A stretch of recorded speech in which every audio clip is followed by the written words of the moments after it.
Hello my friends, you may recognize me as Simon Miller here from What Culture Wrestling, and 9 times out of 10, I like to be a positive Pete. But sometimes it's also fun to be a negative Nancy and kind of get all those bad feelings out of your tum-tum and just hurl them into the world. Which is why yes, today we are going to run through every single pay-per-view that WWE has done from 1990 up until the present and decide which one was the absolute worst in any 12-month period. Make sure you have your opinions too. Let's go. Number 31, the Survivor Series in 1990. Easy this one because it comes down to 3 words, the gobbledygooker. Can you believe that WWE actually thought this was going to be so successful it could go on to become their mascot? So it was going to be like Sonic or it's going to be like Mario. You kidding me? Some crazy person running around in feathers? I don't understand how it made it to TV. And also, do not forget, on this show, we had Bret Hart versus Ted DiBiase, which was a really good match, and the debut of The Undertaker, which is like one of the best things that's ever happened in the history of wrestling, but I still put it here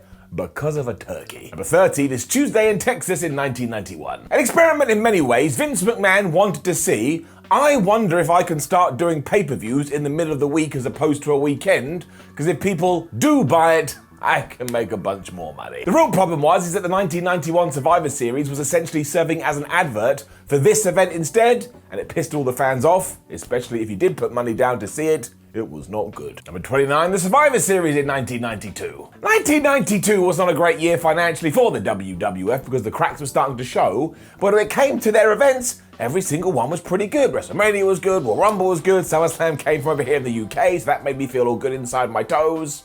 So really, the only reason I put Survivor Series here is it because it was the least best. It's not like it's bad, it's just the least best. Fans were a little bit miffed at the time because WWF did start to steer away from the 5-on-5 concept, but you had Ric Flair versus Razor Ramon, you had Randy Savage versus Mr. Perfect. Go watch it. Number 28, WrestleMania 9 in 1993. If you need to know more about this, just go and tune in to the retro ups and downs we did about it. Hulk Hogan decided that he would just upend and essentially steal this pay-per-view, and he stole the WWF title. I mean, that's hyperbole, but it was crap. Number 27, the King of the Ring in 1994. Owen Hart becoming the King of the Ring was brilliant, and Bret Hart and Diesel have a far better match than you're expecting. But the main event between Jerry the King Lawler and Roddy Piper is basically played for laughs, talking about laughs. On commentary is Art Donovan, and while he does try his best, well, I didn't really try that hard at all. You also get IRS versus Mabel, which is given more time than X-Pac or the 1-2-3 Kid taking on Owen in the King of the Ring final. And just let that one spool around in your brain a little bit. Number 26, In Your House 4 in 95. One piece of trivia sums this up. It was so bad that apparently Vince McMahon, when he was done on his announcing duties, took his headset off, threw it on the floor, and just stormed backstage because he was so disgusted about what he had just seen. That's why we got to put it in here. Number 25, In Your House, Beware of Dog in 1996. The world clearly hated Beware of Dog, and that is a stupid name, because almost instantly, the entire arena was plunged into darkness, and WWF had such bad technical issues, basically nobody could watch it. Not even the Shawn Michaels versus British Bulldog main event could save it, because again, this was like watching a bunch of dark matches, which you couldn't watch if you were at home, because that's the point of a dark match. Don't even go and check this one out for lols.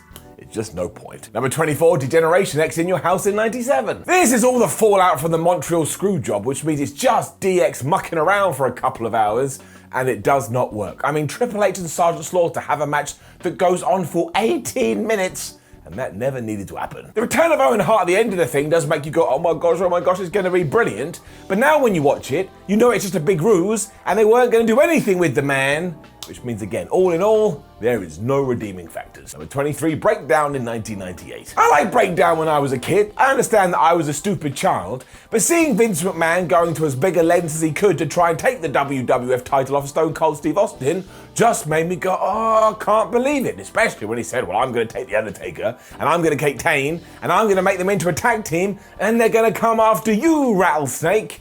Well, I didn't know what the hell was going to happen. And it does have a stupid finish because both Kane and Taker just pin Austin, and then McMahon takes the belt for himself. So yeah, I get it. Once more, if we're looking in the hindsight, it's not the best, But stupid child Simon, he was having a great time. Number 22, the Survivor Series in 1999. This mostly gets in here because the WWF knew that Stone Cold Steve Austin wasn't going to be able to compete on this night, but rather than tell you and maybe save you a few bucks, instead, they had somebody run him down in a car, and a few months later we would find out it was Rikishi and he did it for The Rock. Aside of that though, you just have so many bizarre moments, like when the Big Show beats up his whole team because he wants to be a Survivor Series group all on his own, and that we have the coming together of Mark Henry, Gangrel, Val Venus, and Steve Blackman.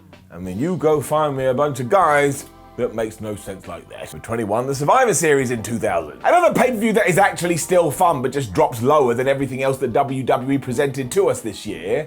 It ends with Stone Cold Steve Austin killing Triple H. Yep, that's right, he puts him in a car, attaches that car to a crane, and rises it so high into the air before dropping said vehicle right onto its roof. And I don't care who you are, unless you're a Superman, you're gonna be dead. Everything else is more than fine, and that Rock Rikishi match is way better than you think it is.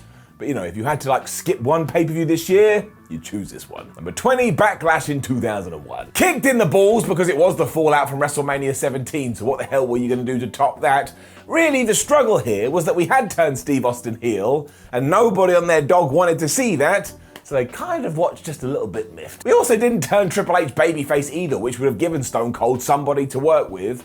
And while in a strange way, I did like the two-man powered trip, that really wasn't the best plan in the world. Number 19, Armageddon in 2002. A 3 Stages of Hell match, just so we could do a 3 Stages of Hell match. That's what Triple H and Shawn Michaels decided to do on this evening, and it lasts 40 minutes.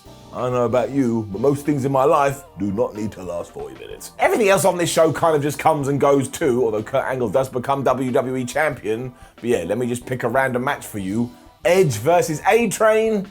I don't think anybody really cared that much. Number 18, Armageddon in 2003. It kind of started to feel around this period that WWE didn't really give a damn about their last pay-per-view of the year, which is why Goldberg, who had finally become the World Heavyweight Champion, lost his title back to Triple H only a few months later, and everybody just went. It was just the end to a really sludgy 12 months as WWE tried to make do without Stone Cold Steve Austin and The Rock, although if you do want to see Christian hit the most devastating move in all of sports entertainment, the surprise roll-up on Trish Stratus, and then celebrate like he won the lottery, well, then you need to go watch this now. Number 17, the Great American Bash in 2004. You already know this one, and we're never going to be able to explain it. It ended with the Dudley Boys versus the Undertaker in a crypt match, and within that structure was Paul Bearer, and if the Undertaker lost, the Dudley Boys were going to kill him, meaning the dead man had to win.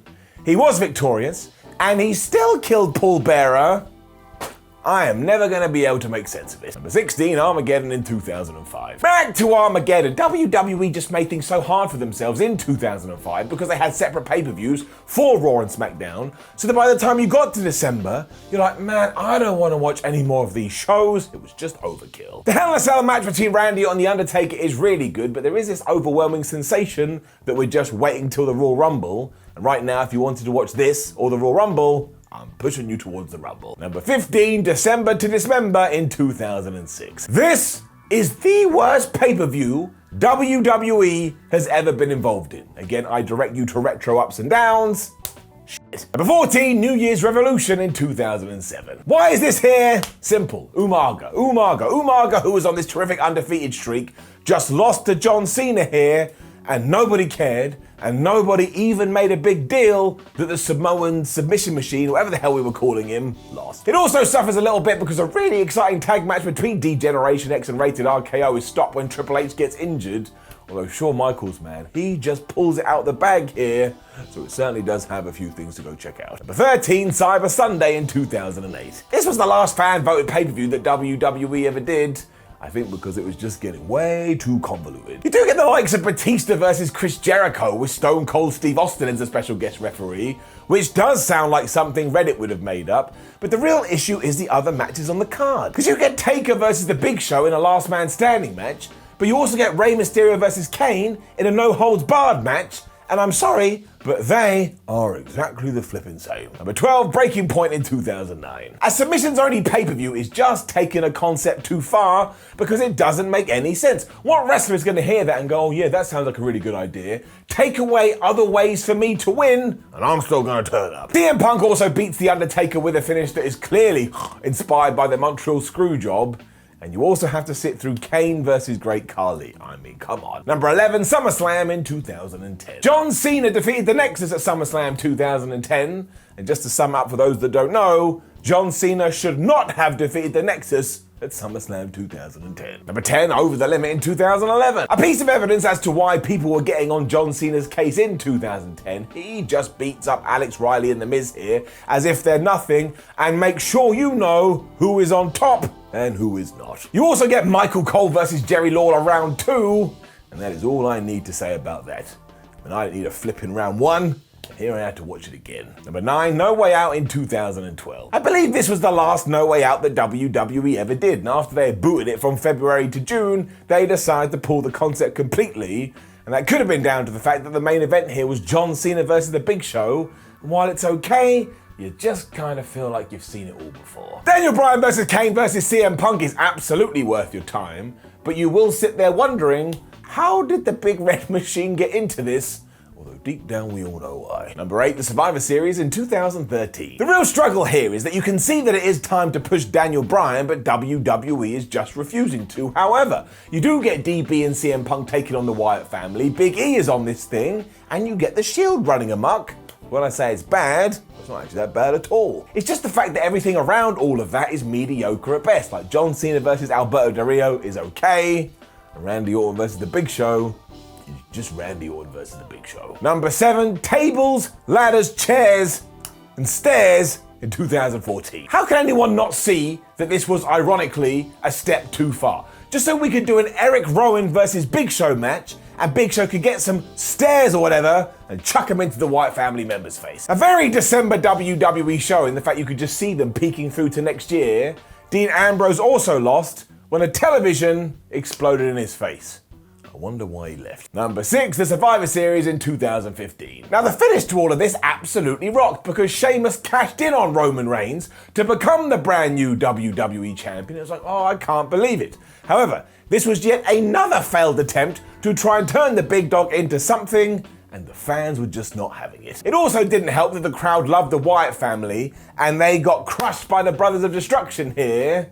It's almost like sometimes those behind the curtains need to listen a little bit more. Number 5, WrestleMania 32. It's only fair to say that all plans were thrown out the window here as we kept trying to get the Roman Reigns experiment to work, but I'm biased towards WrestleMania 32. I was in that stadium, and when you are there, well, you just automatically like it. But yes, everything here just goes on way too long, and there's no pace to the thing.